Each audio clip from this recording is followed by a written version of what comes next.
Hello, my favorite game is Plasma here, and today we're playing a game called Thomas Was Alone. It's a indie game. I don't know much to the background of it. Just turn this music down a bit.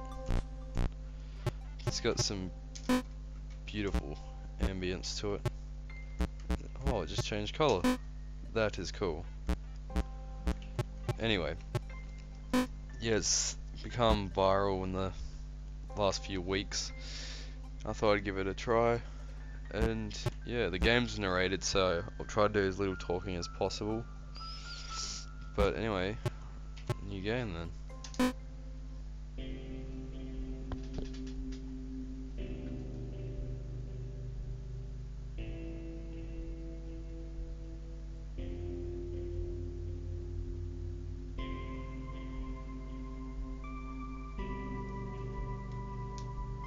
Thomas was alone.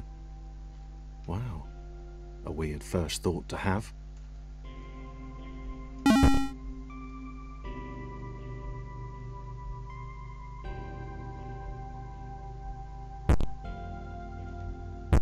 Thomas decided to start listing his observations for posterity.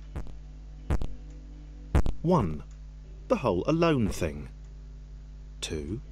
Portals. They led somewhere. He'd yet to work out where. 3. Falling. Thomas was absolutely fantastic at falling. He was almost as good at falling as he was at observing. Look at this great lighting engine. Oh, I love this game.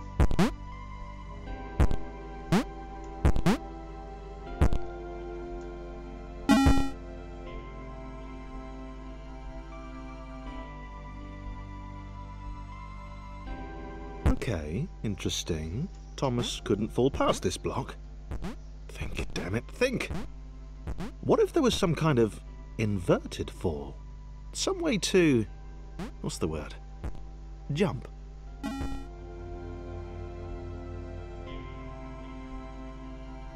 A big jump. But Thomas noted there was no real danger in missing it. The world didn't want him to fail here. It was pushing him, but gently.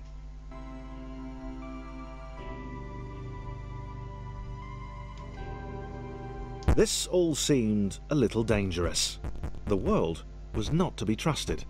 It was unstable, and it seemed to Thomas that it could let him down at any moment.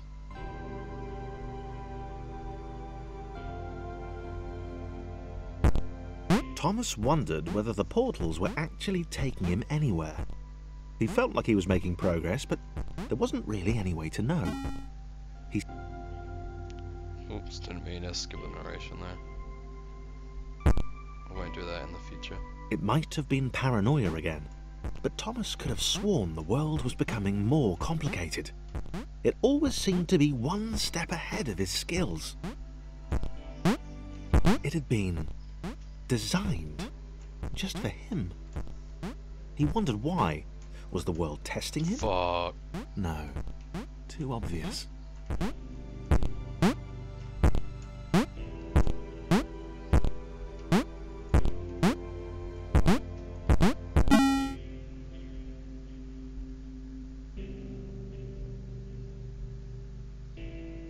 Something about the boiling, toxic, glowing water intimidated Thomas.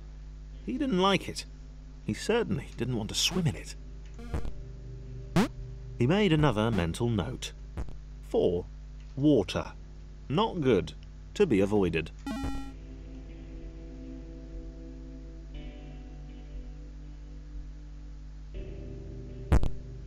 So yeah, as you can see, this is a puzzle game, and it will get more complicated as I go along, and you'll see. The loneliness was getting to Thomas. No amount of observation or obsessive note-taking could combat that.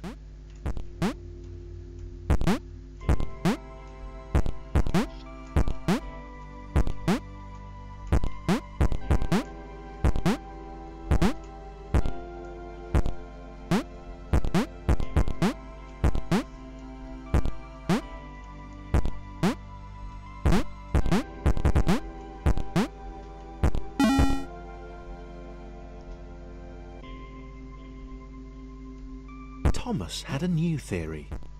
The world was training him. He could feel himself getting smarter. There was the mental list to consider.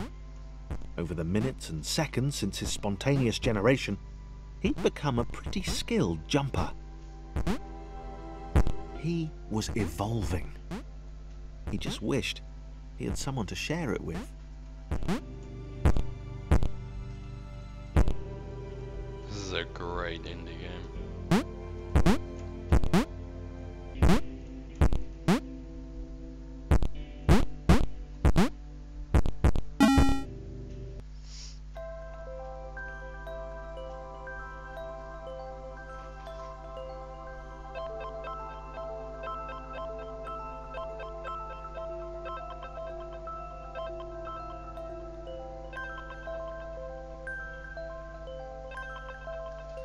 Chris took an immediate and deep dislike to the skinny red rectangle. Who the hell did this Thomas think he was?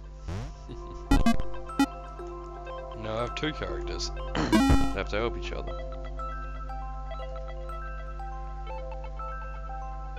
Chris had been doing fine. He wasn't the highest jumper, but he'd held his own. He'd even been graceful at times. Well, not actually. Not technically graceful, it's probably the wrong word, but you know, fine. There was that skinny little runt leaping about like he owned the place.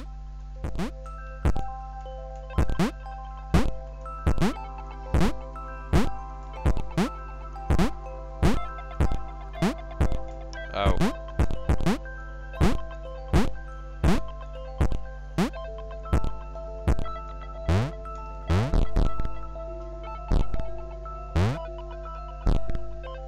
Chris is a bit fat, I think.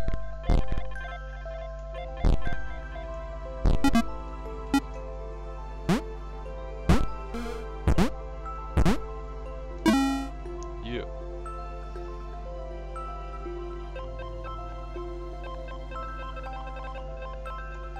Okay, this was more like it.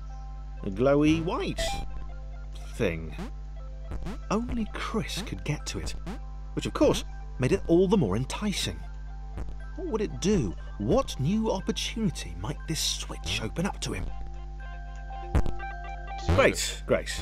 Another chance for Thomas to jump slightly higher than Chris. How fortunate. Seriously, this made the whole switch pressing thing entirely worthwhile. So each character can do different things, as we just saw.